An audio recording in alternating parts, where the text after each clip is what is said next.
Now I'm at the point you wanna be with me. I'm vibing out at a higher frequency, cause everything that I want and I'm gonna be, it's when I wake up, that's when I start to dream. Someone you love is talking down, here is the plan. Let it fall through like a handful of sand. Nothing happens overnight, what you must understand. If you dwell on the bad, then you don't stand a chance. Something you want upset, saying why it ain't mine yet. That's because now you have yet to change your mindset. People don't put their mind to rest while they're so wired. A lot of people go to sleep and wake up tired. Power of positivity and persistence. Say that I can, we'll just sit back and witness. Make an impact when our time is done. Make money, help people, and have lots of fun. Whoa.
Welcome to Office Hours, hosted by legendary sports executive, entrepreneur, and investor David Meltzer, where the brightest entrepreneurial minds in business, sports, and entertainment get together to talk about success, failure, and everything in between. I have no self-worth tied up in Gary Vee or Gary Vaynerchuk, the entrepreneur. My self-worth is fully and utterly 100% attached to how I treat human beings. I think love is the answer to everything as well. Love and compassion and justice and fairness, and which are all aspects of love. The most important question anybody can ask is, what would I do and love every day, even if I were failing? Take a deep dive into the mind of some of the world's most impactful guests. And the reality is, life here on Earth is very short compared to eternity, and we don't spend a lot of time thinking about eternity and what that looks like. People get new computers, they get the new iPhones, they upgrade their apps. But when's the last time we upgraded, the technology that's created all of these things? So I always challenge my audience and people I talk to about, sometimes is there a door in your life you have to close for other doors to open? To share their strategies and tools to dominate their respective fields. When we repeat anything, whether it's a constructive good pattern or a destructive bad pattern, our brain reinforces it just like a muscle. All a belief is a story that you've said over and over again. Maybe you caught it from someone else or you had a specific experience. Know who you are, know what you want, and make adjustments trying to get there. David Meltzer hosts Office Hours.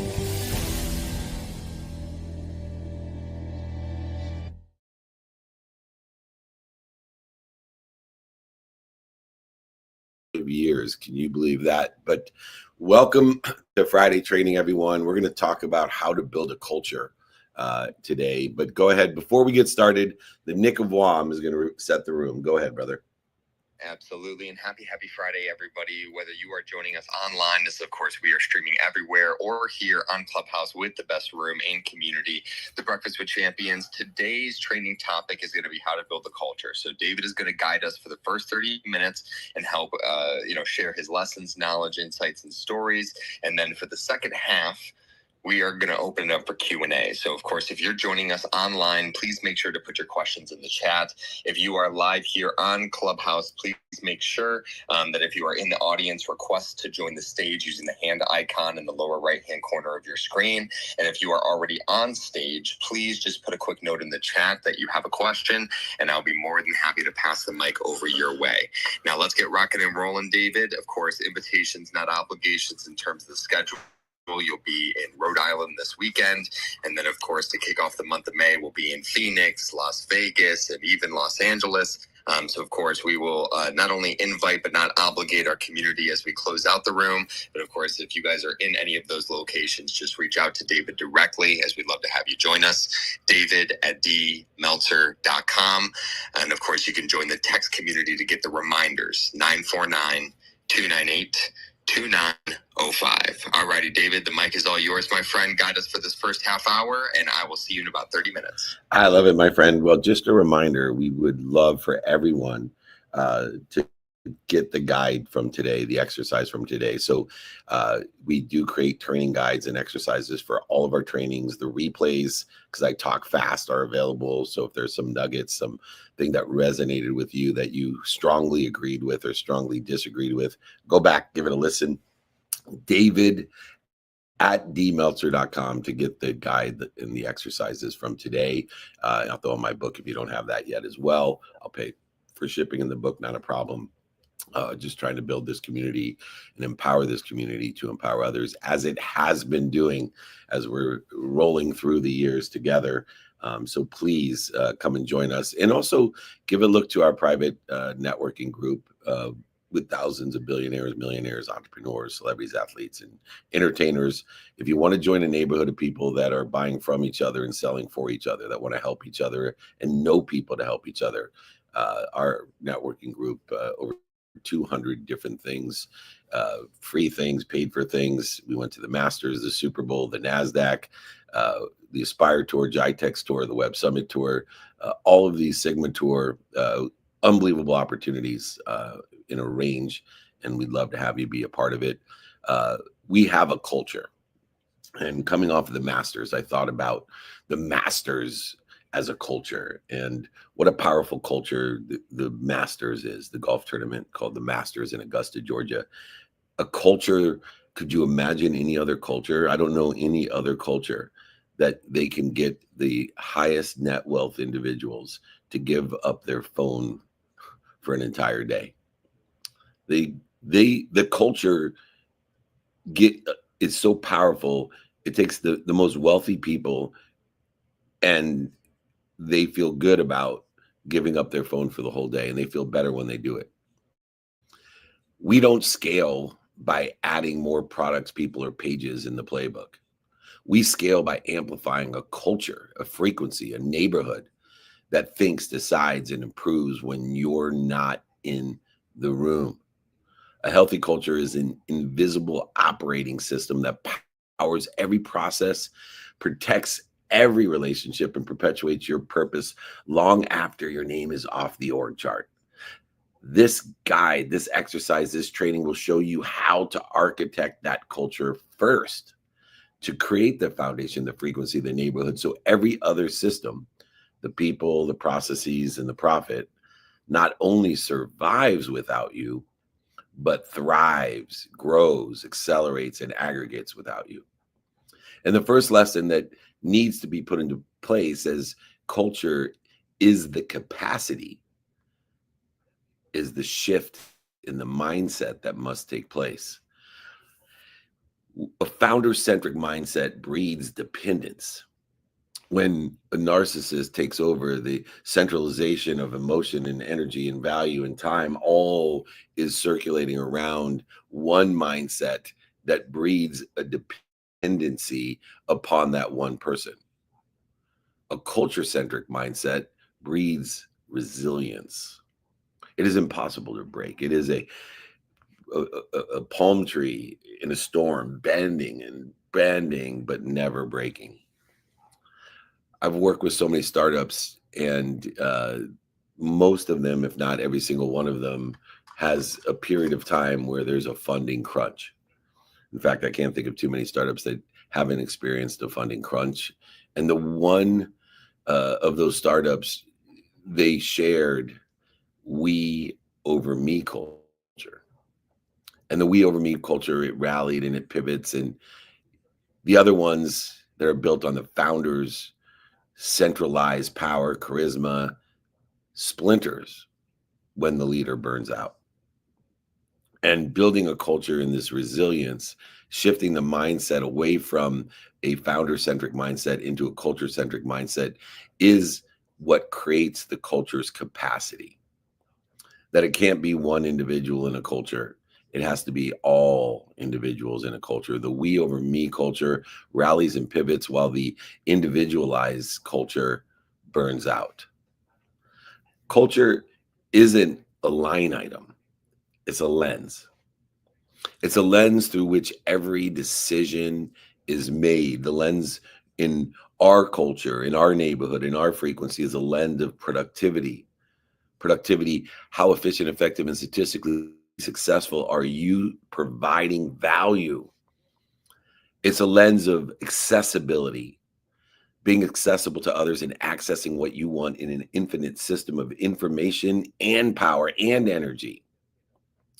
And then finally, the most important lens of our culture, our neighborhood, in our network of people who want to help each other, know people that can help each other, the lens of gratitude, the ability, no matter what the circumstances are, no what the evidence is, contrary or none to exist, it is gratitude in that lens of a culture-centric mindset that finds the light, the love, and the lessons, that provides the purpose greater than the pain, that creates the resilience, because we all know it won't be the mistakes in these lenses of productivity, accessibility, and gratitude that will stop us. It'll be the lack of commitment, and there is no lack of commitment in a culture-centric system.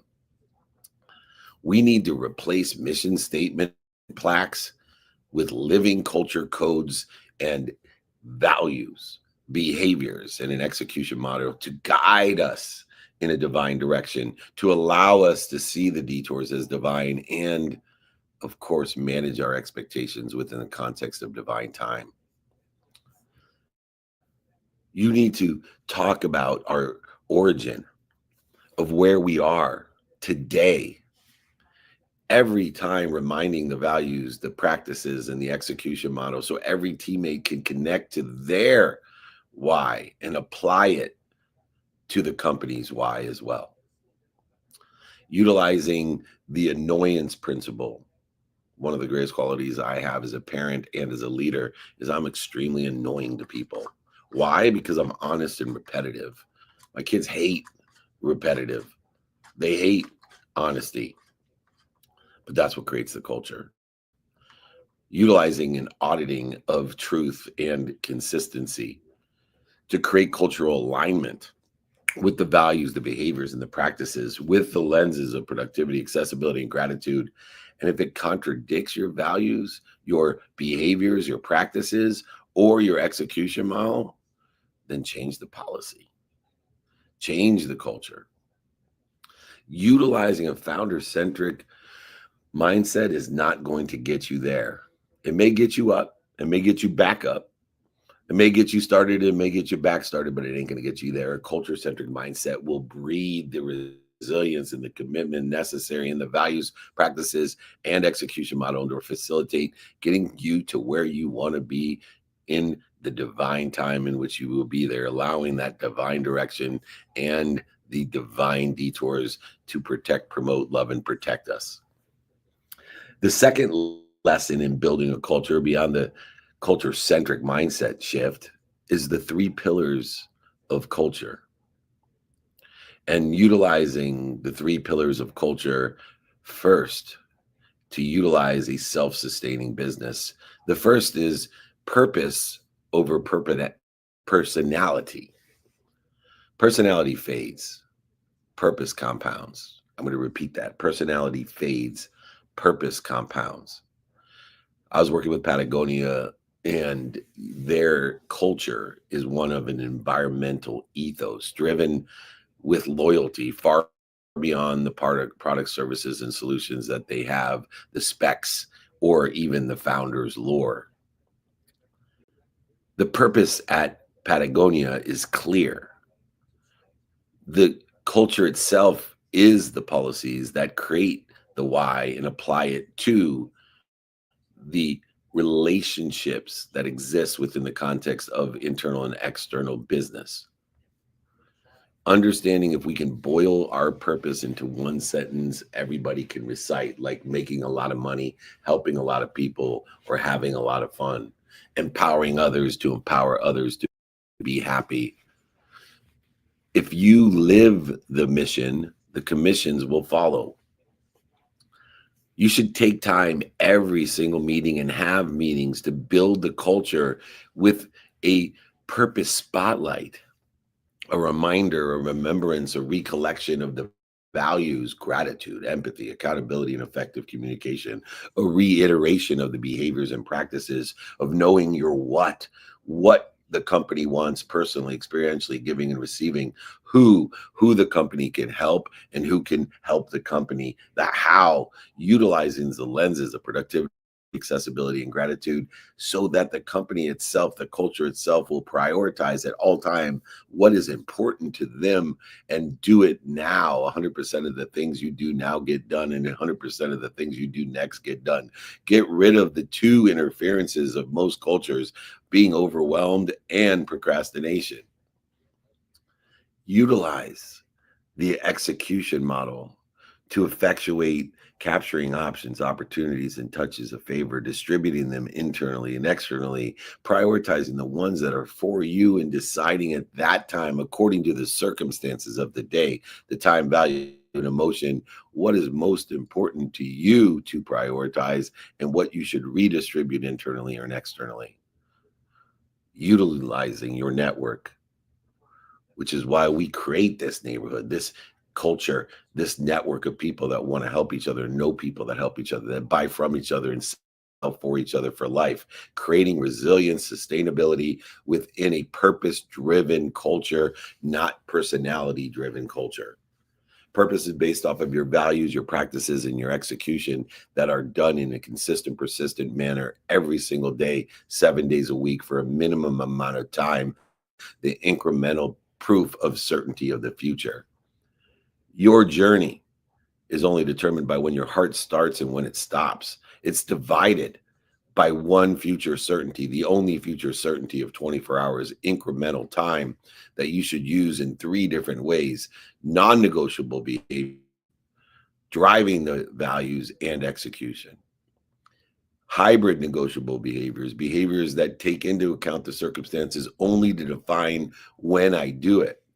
And then, of course, circumstantial behavior that's based off of prioritization of the circumstances of the day in the divine direction, indicated by the detours, which are also divine, and allowing divine time to reveal how you're protected, promoted, loved, and perfected, even though at the time there may be no evidence or the evidence is contrary to any protection, promotion, love, or perfection.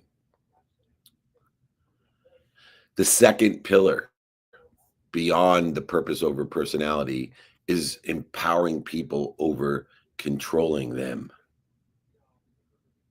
So many people try to create dogmatic principles in which control us, whether it be philosophies, spiritualities, religions, theories, constructs of operating systems. It's autonomy that fuels engagement, a cultural currency that money can never replace. A currency is energy in motion. If you want the positive energy in motion, we need autonomy in empowerment, not in control. Working with the Ritz-Carlton and their employees, they can spend up to $2,000 to solve a guest's problem without a manager's approval. Guess what soars? That's right. Guest satisfaction soars. People buying from them and selling for them soars.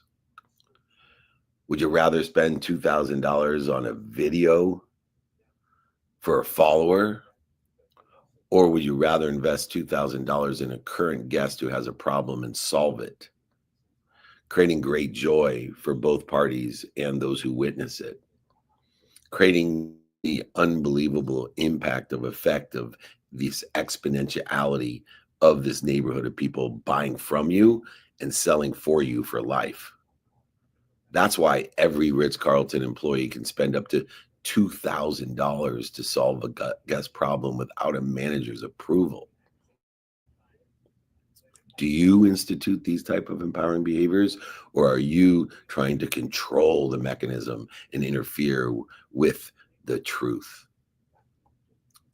It is trust that creates ownership, and it's ownership that scales the future. Now, within the context of trusting, we have to remember that we need a vetting process in perpetuity with trust. So many people think trust means don't ask. Don't ask questions. Don't do due diligence. Don't seek the truth. It's the exact opposite. The people that we trust the most for alignment, we need to vet it. We need to ask uncomfortable questions, clarifying questions in order to facilitate the truth. I often have within the culture of my company, my leaders are questioned. If they say something that was miscommunicated, I make it uncomfortable and say, hey, that's not what I said. That's not the truth. Not to diminish the capacity of the person, but to empower them with the truth and to make them feel comfortable about articulating a truth or careful about articulating a truth so that we too can make the investment to solve our community's problems without approval. The issue of quote unquote culture cards, listing decisions each role can make by themselves, understanding the autonomy that fuels engagement, a cultural currency that is far greater in value than any other currency. We should not only utilize culture cards that list out the decisions and roles that people play individually, but we launched this peer-to-peer recognition, teammates awarding value-based culture coins in respect to redeem them for opportunities, options, and touches of favor. Peer-to-peer recognition is as valuable as any type of acknowledgement. These are the culture coins that allow us to have extreme value in the currency to provide the autonomy that fuels our engagement. And those who know it doesn't matter your skills and knowledge if you're not engaged. Tom Brady sitting on the sideline was worthless. Tom Brady quitting was worthless. Quietly quitting was worthless. Tom Brady giving half his effort is worthless. Your team will lose every time.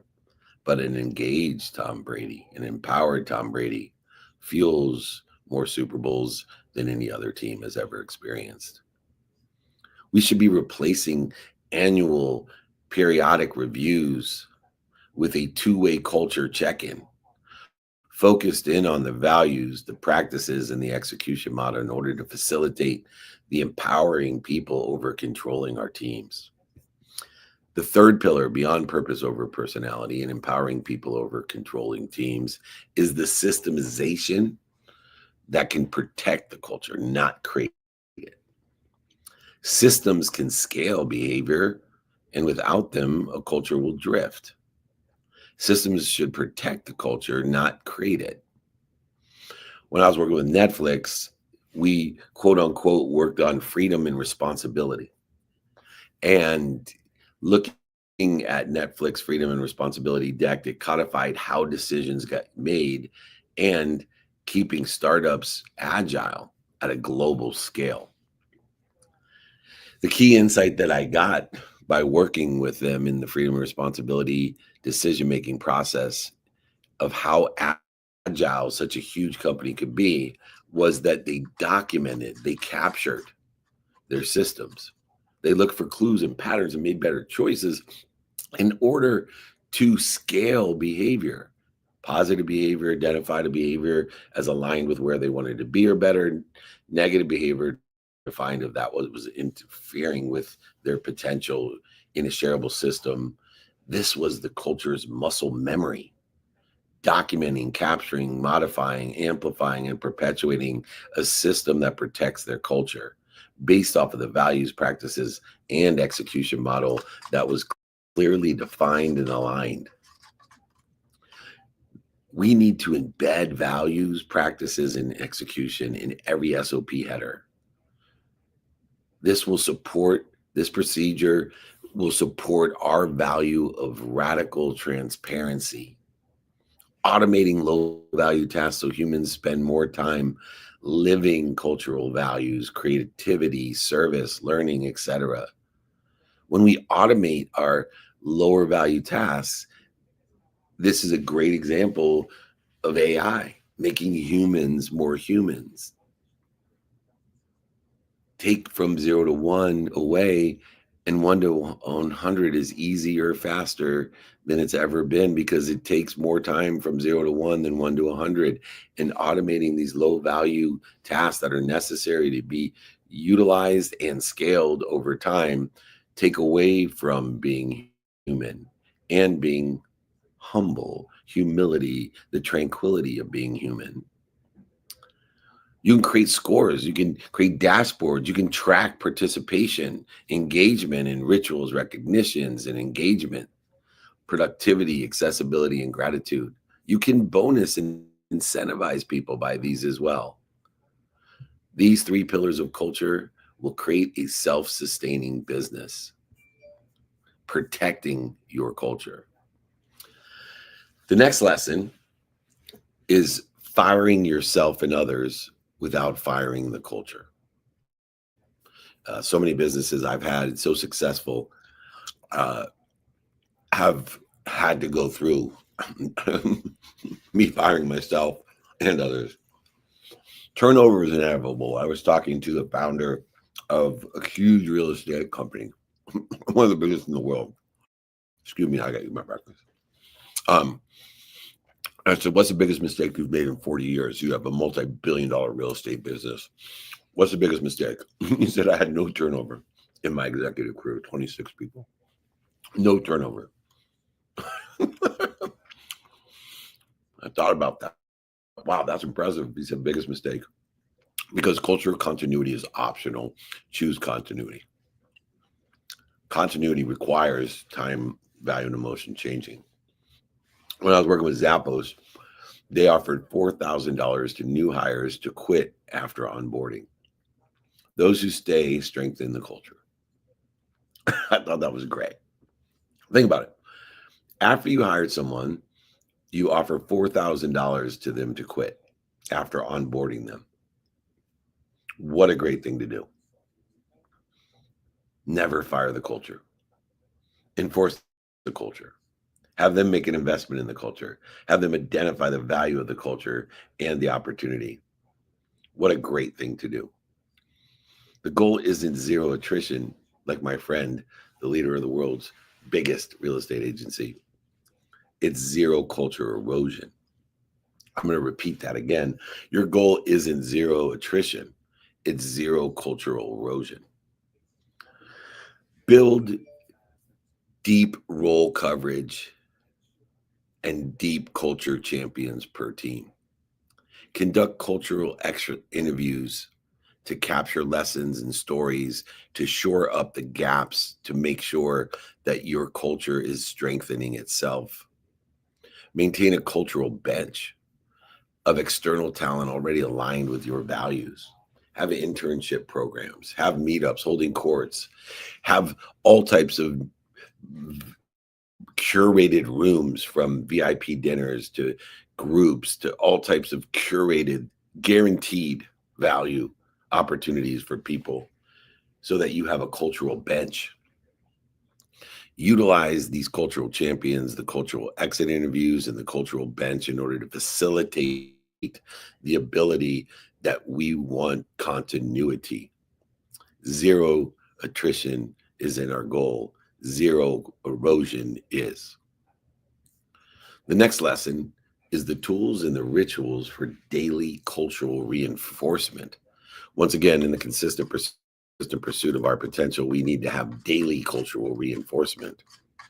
And the first step to utilize is called a cultural matrix, which I formulated to eliminate rituals that contradict with our values. By studying the clues, the patterns, and the choices made, we can automate compliance tasks so we as humans can clear the interference in our connection to one another. We delegate ownership of culture rituals to cross-functional teams and squads and in positions that we're playing, to make sure that everybody's pulling a seat up next to them and that they too have a seat pulled up for them. Know what teams they're playing on and what position on those teams they're playing, and know their next position in their next team. Elevate by sharing the cultural wins company-wide every week. Share the wins, the lessons, and the stories, and we will grow, accelerate, and aggregate and compound our divine outcomes. Utilizing daily cultural practices beyond the cultural value matrix of gratitude, empathy, accountability, and effective communication. These daily practices, these behaviors, these cultural forming backbone of knowing what, knowing who, knowing how, knowing now, and applying your why. When you know your what, you state today's top priorities. Know what's important to you, personally, experientially, giving and receiving. When you know your who, give a shout out to a teammate, living a core value of who you can help and who can help you. Know your how. Make sure you're capturing processes of productivity, accessibility, and gratitude for a acceleration, aggregation, and compounding impact. Knowing your now, tackle the toughest cultural aligned tasks first. Know what's important and urgent. Urgency is a subset. It's a supplementary evaluation tool in order to facilitate what's important. And most importantly, apply your why.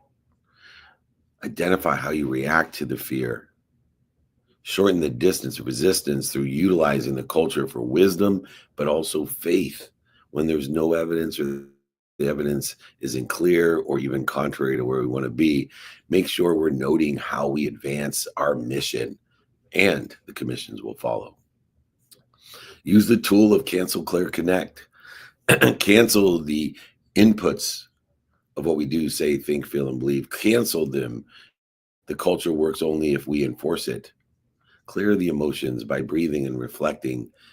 Clear the subconscious to make the positivity of the repetitive nature of the subconscious instead of the negative repetition that occurs in the subconscious mind day in, day out. Telling me I can't, I won't.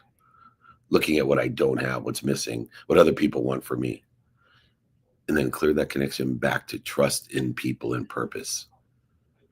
The people and the purpose will be greater than the pain. You'll never lack commitment to get you to where you want to be, or even better.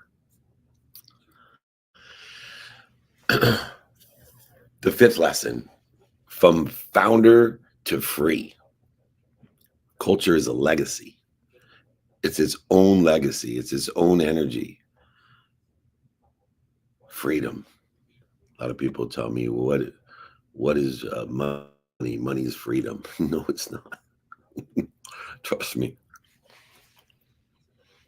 To be free is to do what you want, when you want, with who you want, for as long as you want. The culture has to empower us to have the opportunity to do that more of the day. Impact outlives income. I'll repeat that. I finished my breakfast. Impact outlives income. A well-defined culture compounds goodwill, innovation, and growth long after the founder steps away. When values, not personalities, drive behaviors, the company keeps winning even in the founder's absence. It is free, and so is the founder. A mission-driven brand still donates 10% of the profits to environmental causes a decade after the founder sold the company, because the practice was embedded in the culture, not in one leader's personal passion. Products will pivot and markets will shift. Time, emotion, and value will change, but intentional codification of culture endures and scales and measures success by how well the organization performs without you. You don't have a culture if it needs you. You should have a 100-year cultural constitution. Our constitution is filled with the core values, signature rituals, non-negotiable behaviors that define how we win together. Understanding the values and practices and execution model in order to facilitate how we win together. It's a rotating culture that has a council to it. It empowers a cross-functional team that audits, celebrates, evolves the cultural practices each and every quarter, year, and decade. Our KPIs are personal. Looking at the days the company outperforms while you're unavailable comparatively to when you are available. Track and review this metric to ensure the culture is about the company, not you, and it's fueling its performance. A cultural constitution, a cultural council, and a personal KPI about the company's performance without you are great ways to facilitate what we're trying to do. We don't scale by adding more products, people, or pages in the playbook. We scale by amplifying the culture that thinks, decides, and improves when you're not in the room. Shift the mindset. It's a culture is the capacity. Have a culture-centric mindset to breed resilience. Utilize the 3 pillars of culture first. Have a self-sustaining business. It'll be purpose over personality, empowering people over controlling teams, and utilizing systemization that will protect the culture. Fire yourself and others without firing the culture. Turnover is inevitable. Choose continuity. Our goal isn't zero attrition, it's zero cultural erosion. Create the tools and the rituals for daily cultural reinforcement. Have a value-based cultural matrix. Have the behaviors of 5 daily cultural practices, and utilize the cultural cancel, clear, and connect in order to facilitate that the culture works only if we practice it. Free yourself and others as a founder. Culture will be your legacy. Use a cultural constitution, a cultural council, and KPIs without you in order to effectuate what goes on for perpetuity. Systems can't replace tasks. Culture replaces you. When purpose is clear, values are lived, and people are empowered, the company not only runs without you, it improves without you. Implement frameworks. You'll trade control for true freedom. Turning your enterprise into a self-propelling legacy of service, growth, and impact that lives well beyond any single name on the door. If you do this, if you build a culture in this way, you will make a lot of money. You will help a lot of people, and you will have a lot of fun. This is How to Build a Culture training. If you'd like to guide the exercises or my book, I'm happy to send them to you. Email me, david@dmeltzer.com, david@dmeltzer.com. We'll be in Rhode Island, Chicago today, Rhode Island, and then we'll be back into Phoenix, Vegas, Atlanta. We're all over the place. Come and join us. Meetups, holding courts. Please join our private networking group. It's guaranteed to be a profit center and a life changer. Our networking group is guaranteed to be a profit center and a life changer. Hope you can join us, david@dmeltzer.com. Speaking of .com, it's the Nick of WOM in the .com. Why don't you reset the room? And it's time for my favorite thing, not talking to people, but listening for what they want to learn so it can help me grow as a teacher, a mentor, and a coach, bringing the best out of you. Nick of WOM, thanks so much. Absolutely, and thank you, David, for an incredible first half. And now as we transition over to some Q&A, as a reminder for everybody that is joining us online, please make sure to put your questions in the chat. And if you are live here on Clubhouse in the best room and community, the Breakfast with Champions, if of course you are on stage, please just put a note in the room chat that you have a question. I'd be happy to pass it over your way. And of course, if you are in the audience, please use the hand icon at the lower right hand corner of your screen to request to join the stage. And of course, we will bring you up. And as a reminder for everybody, whether it's the guide or exercise from today's training, whether it's a copy of David's book, for whatever reason, if you don't already have one, he'll send you a copy, sign a copy, and even pay for shipping. Please, ladies and gentlemen, just reach out to the man directly, david@dmeltzer.com.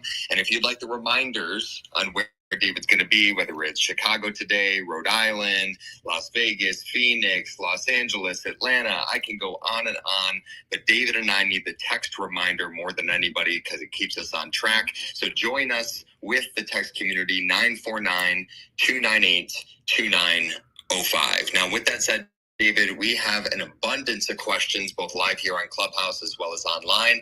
I'm going to get us started live on Clubhouse. We have the incredible Eric Meltzer, who's been patiently waiting. So, Mr. Meltzer, it is great to see you. We got the Meltzer double to kick off the Q&A. Eric, unmute yourself. The mic is yours, my friend. Cool. Thank you so much. Yeah, appreciate it, Nick and Dave. The question I have is, You mentioned, Dave, you mentioned Netflix as doing really good pivots and with culture despite being such a gargantuan. Are there other companies out there that have caught your attention that have done a really impressive job with creating their culture? And how, and the other question is, how does a founder really get into the weeds? Like what is that positive behavior and just building the culture within the matrix that you created today? Yeah. So looking at different companies with those cultures on the retail side, you can see companies. David, you're on mute, my friend. Oh, sorry. On the retail side, historically companies like Nordstrom's, Walmart have done an exceptional job. On the service franchise side, there's, because franchises are based on scalability, there's so many that have built these cultures like Starbucks and, other great companies on the franchise side. Cane's is another one. There's so many on that side. The more interesting ones to me are, cultures that exist within services that may not be known in understanding how that's built. If you look at, for example, Amazon, Amazon's probably the most successful business and most sustainable business because it is the marketplace. It is a world marketplace. What it does still is more miraculous to me than what AI can do. To be able to have a marketplace of all products that can be delivered the same day is an exceptional value. The only danger that I see that Amazon has is its culture, because it's facilitated on, money and its continuity being the marketplace is at danger or at risk because of that. If you want to see scaling culture, franchises would be the best place to see that because, McDonald's has a great culture. So the list would go on and on. That's what I would look at. In the retail side, the Nordstroms and the Walmarts of the world have really built extraordinary cultures as well that are based off of these things: values, practices, and execution. Thank you so much. I really appreciate it. You got it, brother. Thank you. Awesome. Thank you so much, Eric, for the great first question. Of course, David, I'm going to keep it live here on Clubhouse. We have Brent, who is patiently waiting. Brent, my friend, happy Friday. The mic is yours. Happy Friday. Time to have a lot of fun, help a lot of people, make a lot of money. I appreciate you, Dave. Be happy, be yourself, be your potential. That's mine. So on culture, you have non-negotiable behaviors that you talk about all the time, health, finance, faith. Do you have non-negotiable culture behaviors that would be, kind of similar? Yeah, of course. So we remember, within the context of non-negotiable behaviors, there's hybrid negotiables, which are, I'm going to do this once a week. I'm going to do this once a month. Non-negotiables are, I'm doing this every day. And so within the context of the culture, my non-negotiables are the cultural non-negotiables. They're the culture itself. So my culture is teaching people about having non-negotiables like sleep, like health, like family, like faith, like finance, like the study of time and the study of relativity. These are the cultural non-negotiables for people to assign their incremental amount of time every day in order to effectuate their divine direction. And in this empowering framework to help facilitate non-negotiables, hybrid negotiables, and negotiable behaviors to create a relationship with circumstances. And when we all have the same relationship with circumstances, which are unknown other than the 24 hours, we are building a culture based off of utilizing the culture, the 24-hour increments that we're given through the lenses of productivity, accessibility, and gratitude, choosing and picking how much time of the 24 hours we're going to spend on our sleep, our health, our family, our finance, our faith, our study of time, and study of relativity. All of these are those cultural non-negotiables but they're empowering ones, not dogmatic, principle laden ones that control the employees. They empower them.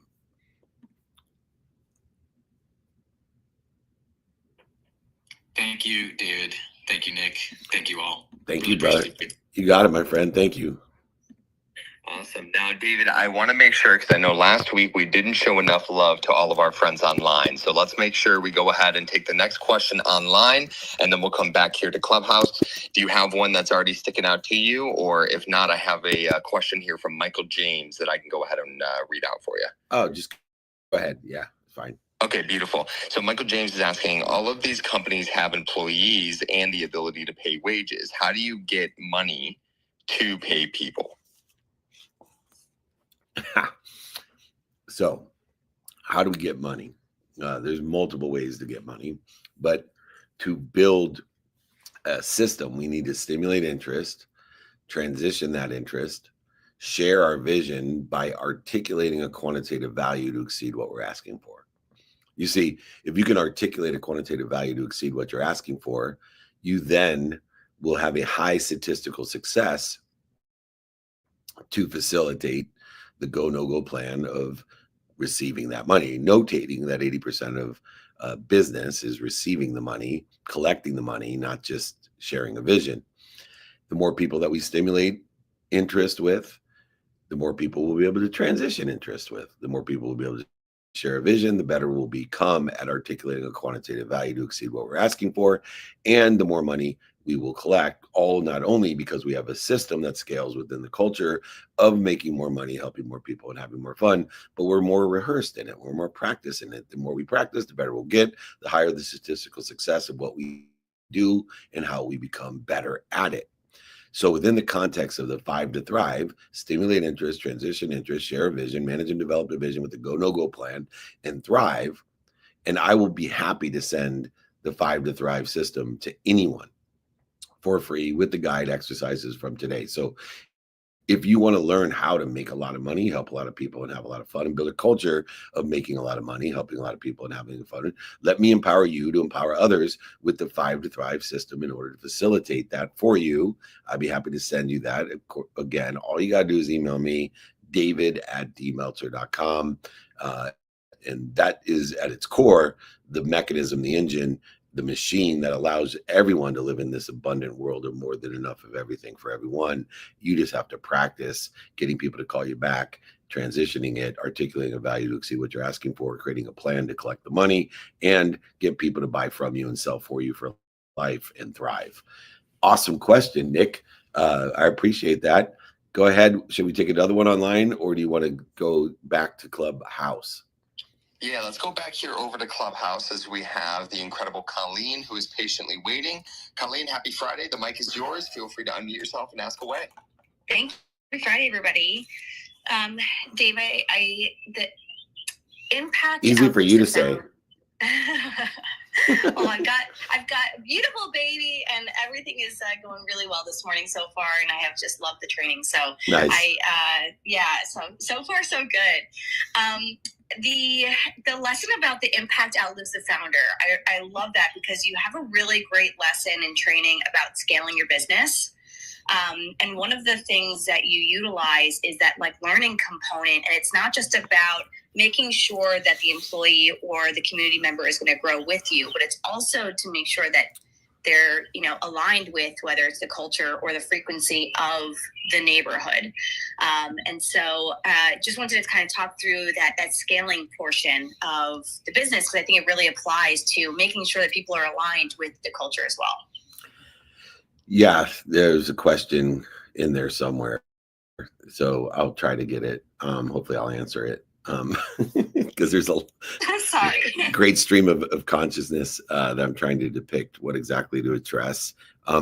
In scaling a culture and in scaling a business, one of the key aspects is to know the buckets of values, practices, and execution. Know the buckets of what you do so that you can say yes. And in that capturing of options, opportunities, and touches of favor, most options, opportunities, and touches of favor are lost in the scaling of capability. Because so many people are just reacting instead of creating these scalable processes of, okay, how do I first just capture every opportunity, whether it's for me or someone else, because that's a culture. Now, how do I distribute them? So for me, I'm capable, of utilizing a tool in order to qualify or curate. So one of the tools to qualify or curate, I offer help to everyone. I'll give 5 minutes to anyone. And people are like, can you read my business plan? Sure. Send me a paper clip and I'll read your business plan. Why do I do that? Because I want to qualify people by how much they're willing to invest in my help. Are they ready for my help? Are they willing to participate in my help? Are they willing to be empowered? Because I can't empower them. They need to want to be empowered. And so these mechanisms of, hey, will you do this for me? Yeah, send me a paperclip. Or, hey, can I be a part of this VIP dinner? Well, it costs money and I'll guarantee it. If you're one, you can't afford it, then you're not ready for that room. And two, if you don't believe in the guarantee, you're not ready for that room. And so just come to Free Friday training or Wednesday free training with the Pollennial Institute or Mondays Ask Me Anythings or the day-to-day shows with Q&A that I do, meetups, holding courts, or a variety of 90% of my time spent doing things for free. But people will get agitated because you're calling them and calling their bluff when you ask them, hey, I'm happy to help you, but send me a paperclip, or happy to have you come to the masters with me, but it's going to cost you money to be a part of that curated mastermind at the masters to come in, but I'll guarantee it. So if you can't afford it, you're not ready for that room. And if you don't believe in the guarantee, you're not ready for that room. And so when we're scaling a culture, you have to have a framework that's based off of your value practices and execution model. And you have to have and be able to facilitate capturing all opportunities, options, touches of favor, but having a distribution method to say, I'm distributing this opportunity internally to free, to some curated inexpensive thing or expensive thing, determined upon proximity and hard costs. And so the value of proximity and hard cost will determine if you're ready for the room, and also your perspective if you believe in the guarantee that I give you. That I guarantee that it not only will change your life, but it will be a profit center, so it pays for itself. We see it all the time. We have thousands of people in this networking group that we have, and it's been a great tool. Same with the VIP dinners, which are oversold now. And at first, people were skeptical. Why, Mr. Free, Mr. Helpful, why are you curating a room? Even some of the people here on BWC, at first, they were like taking back because I invite them to a VIP dinner or some other TV show. And dude, why are you charging me? We're friends. I'm part of your community. Yeah, come to Friday trainings. Come to my Ask Me Anything. Come join us at a meetup, a holding court. I'll do this. But if you're in proximity to a curated room where I can guarantee profit and life-changing empowerment, then give me a paperclip. You're not ready for the room if you're not giving up the paperclip. If you can't afford it or you don't believe in the guarantee, you're just not ready for the room. Doesn't mean you're not ready for the community. And it doesn't mean the community won't scale with you and you won't be ready someday when you're ready to take that step and make that investment in yourself. And that's what everyone goes through in this cultural scalability of empowerment for the longevity of the community. It actually would be a detriment to the community to allow everybody to participate in everything and run out of money to not be able to support it. And for you to run out of money, not to be able to support you. And so very, very clearly being able to capture these options, opportunities, and touches of favor, be very clear on the distribution internally and externally, and then the prioritization of process, utilizing your time in order to prioritize the people that are most aligned in the divine direction, detours in time. What a great question. Hopefully I answered parts and pieces of it. Take care of that baby boy. I love him. And you are a blessing to our community and to my culture. So thank you, Colleen. I really appreciate you. Appreciate you too. Thanks. Awesome. Thank you so much, Colleen. David, let's keep it live here on Clubhouse as we have the incredible Jessica, who has been patiently waiting. Jessica, it's always great to see you here. Happy Friday. Thank you, as always, for joining us. Feel free to unmute yourself and ask David your question for today. Thanks for joining us. Thank you. Hi, David. Hi. Hello. I absolutely love what you're speaking to about impact and culture. Can you expand more on how the impact outlives the income piece when we're kind of taught that money as a resource, as an energy, is also the thing that like you can't, it's almost like you can't do one without the other kind of thing culturally. So could you expand more on that? Yeah, of course. Remember, we're thinking about things in sustainable practices. So the impact will outlast. So the impact will help others impact others. So beyond our capability in our mission, the commissions will follow. And so the lesson to be learned is understanding that money is an energy. Energies are transformative. And so do you want to, for example, do you want to leave your money, your energy, to your heirs to argue over? Or do you want to leave your money to create good deeds, which will have more impact? Same amount of money. So you're confusing making money to help a lot of people and have a lot of fun, which is my motto, which is how we empower, with the impact of utilization of money. See, money does not buy love or happiness. Money won't buy empowerment, but money allows you to shop. And the lesson within what you're asking is that we want people to shop for the right things for the right reasons. And the right things for the right reasons are good deeds that will have impact on others, so that others will impact others with those good deeds. And the money doesn't stop because energy doesn't stop. So as we spend money to help other people, to help other people, to help other people do good deeds, it becomes exponential in its nature.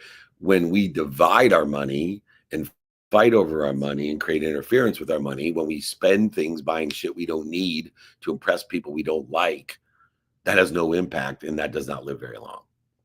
In fact, it can create more interference and less ease and more dis-ease. Does that make sense?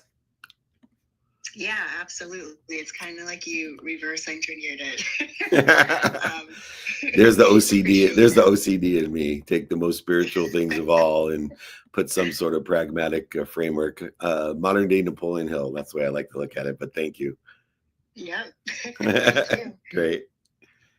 Awesome, David. And I have a great question coming from online for our next question. This is coming from the lovely Lisa Bradley, and she is asking, how do you develop an opportunity-obsessed mindset? An opportunity-obsessed mindset. I don't think you have to be obsessed about opportunity. Within the context of the infinite loop in the infinite loop of giving, and we give more, we're given more, we receive more and ask for more than more. That means there's more than enough of everything for everyone. There's so many options, opportunities, and touches of favor. If you realize I'll give everything, but I have to elevate my awareness to all that I'm given. If you don't see it, then you need to work on your gratitude, your forgiveness, and your accountability, because there's options, opportunities, and touches of favor.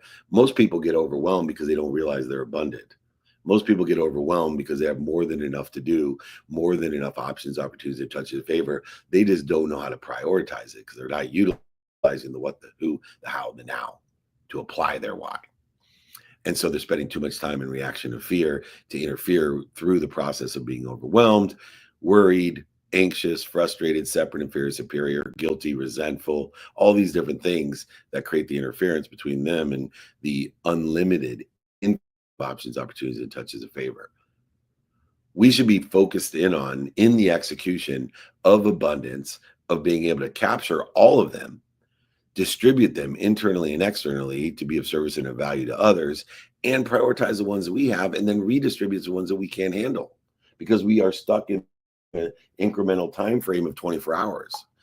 And that's why the relationship to circumstance is so important, so that we're constantly and consistently and persistently working on non-negotiable behavior, hybrid negotiable behavior, and negotiable behaviors according to the circumstances of today, so that we're maximizing our productivity, accessibility, and gratitude in order to make a lot of money, help a lot of people, and have a lot of fun, creating more and more and more opportunities, because we're giving more, giving more, receiving more, asking for more than more, giving more than more, being given more than more, receiving more than more, asking for more than more than more. Now we're living in the world of more than enough of everything for everyone, and we have more than enough opportunities, options, and touches in favor. Our challenge would be being overwhelmed and procrastinating.